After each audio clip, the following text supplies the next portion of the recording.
Every time I open this door, you go to pull and it's stuck. It's not going anywhere. Come on. And then you can open it.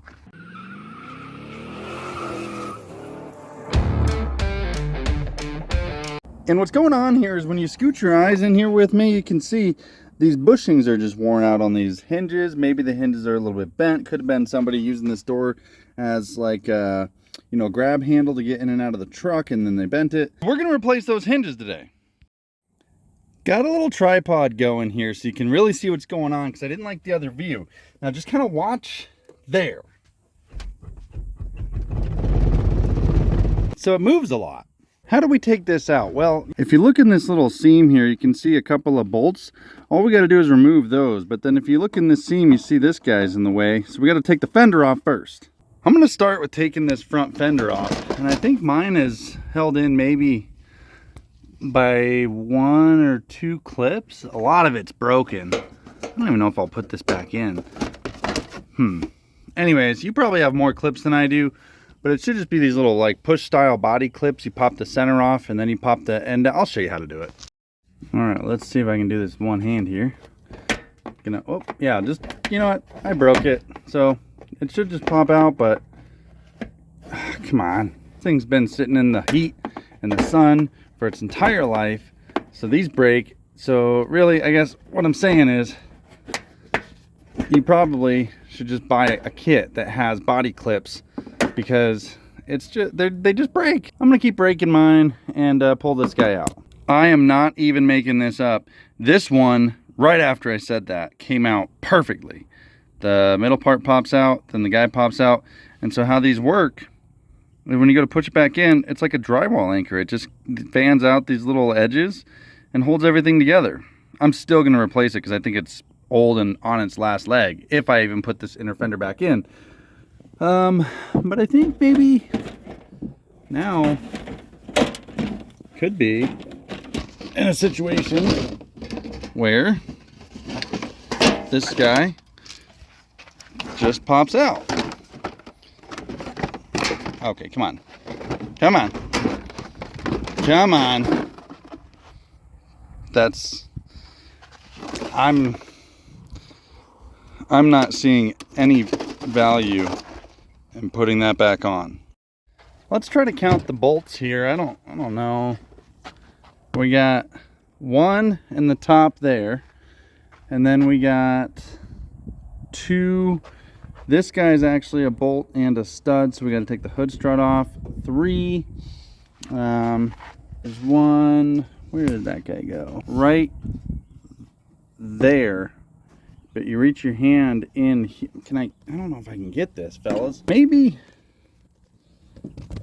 if I get, yeah, there it is. So there's that one. And then if you crawl under here with me, getting old and shit. God damn it.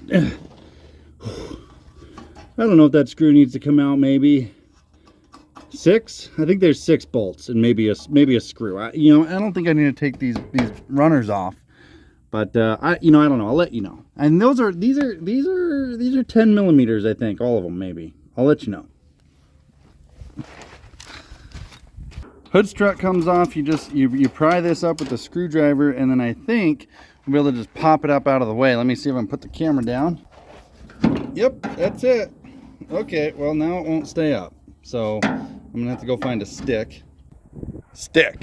Man, gosh dang it, the stick fell. And so you're gonna want a deep well. That's not a 10. That's a 10. That's probably a 12. Not a 12. 13. All right. Take this 13 millimeter guy out. I should probably pop you. What? All the way in the engine bay. Oh no. What happened?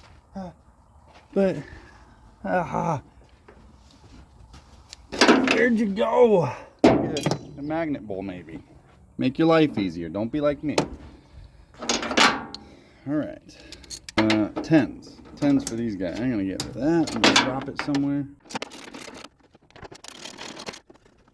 You can kind of see I'm starting to get some play out of it. So I might be right with where all my bolts are. Now I'm going to work on the headlight bolts. You can't really see those, so I'm not going to show them to you. New development here on the fender. You had to pull this trim piece out. It's just these little clips. Be careful not to break them. I don't know. It's a single molded piece, so you want to be really careful pulling this back. But I only needed to take that bottom one out that was right like there. We are making progress. Now I'm going to get that one, and I don't know if I'm going to get that screw either yet. But that one, and then I'll show you what happens.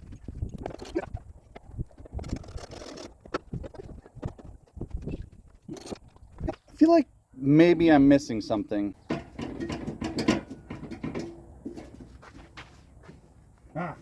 Check this out. There's this little guy just hiding right in there. Can you see it? There he is. Now I think we're ready. No. All right, come with me now. I missed another one. Right there. I think that guy's preventing me from taking it out. So now I'm going to do that. They're just kind of stuck. Maybe. That's how you take a fender off. Now we can finally get to these door hinges. The dogs just will not shut up around here. I am going to take the top hinge and the bottom hinge out. I'm going to leave the door closed, I think, so it all kind of stays aligned. We'll see how that works. I'm going to work on one hinge at a time, so top hinge first. I don't think these are too expensive, but I got these from the junkyard, so they were like 10 bucks a piece. And if I press on the hinges, I don't feel any play by hand. I'm curious how those ones are going to feel. This one is a little bit loose. This is one of my new junkyard hinges, but I think that kind of loose is okay. I think it's when you get the play in the bushing like this that it becomes a problem. These guys are 12, so I probably should have mentioned that. A couple of nuts. Yes, that makes sense. And then 2 bolts, and then I think this hinge should pop right out.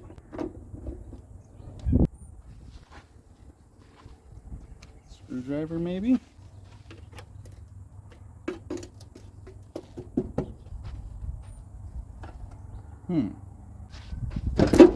Oh boy.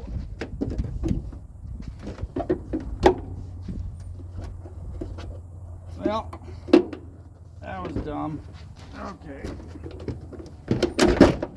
I took it off, and the door trick worked pretty well.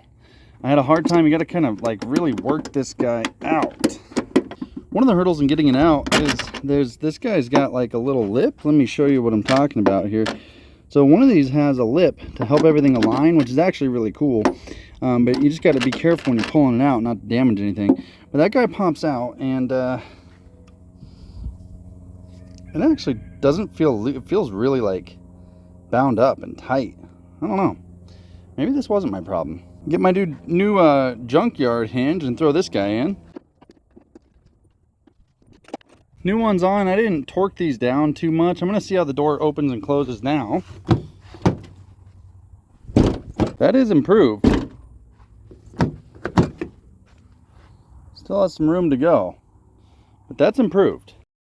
So I couldn't get the door to quite align right, so I pushed it up with the jack, and now I'm going to tighten down the bolts and see if it's aligned. Well, it's improved. I mean, you know, if you come here, it's still not great though. I don't think it's an alignment issue, really.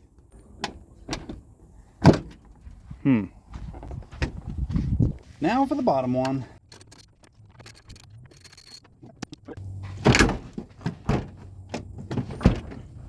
Oh yeah. Look at that. Can you see? That's a lot of play.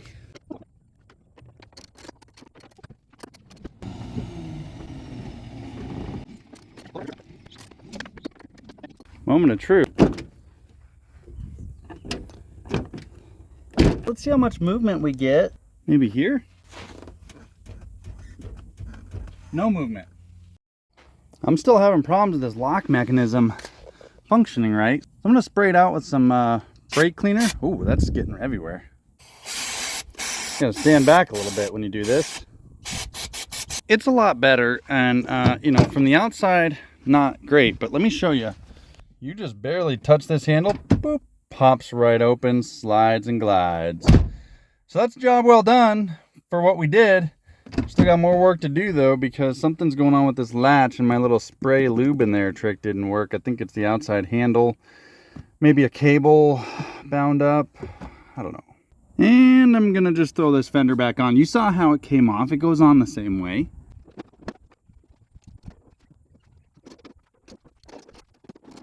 That guy pops back on. All the bolts are tight except this one down here I'll get later, but that's a fender. So if you ever need to replace the fender, there you go. This is a problem. Every time I go to open this door, well, that's not really demonstrating what I wanted.